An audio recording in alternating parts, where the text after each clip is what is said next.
Цмок – гэта змей, который жыве ў балоце і дыхае агнём. У беларускай міфалогіі яго лічаць самым галоўным і самым моцным нячысцікам.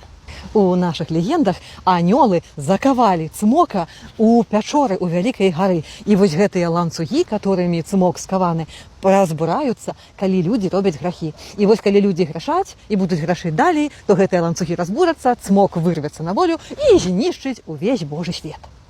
Трохі нас ратуе тое, што цмок вельмі лянівы і пераборлівы. Звычайных людзей ён агулам мала калі чапае.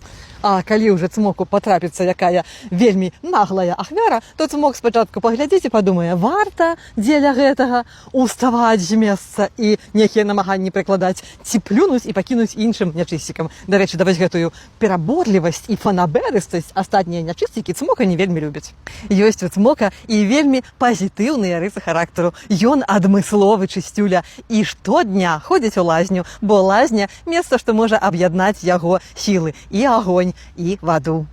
І таксама не забывайце, што наш беларускі цмок – гэта проста ідэальная амфібія, бо можа перамяшчацца і па вадзе, і па паветру, і па зямлі.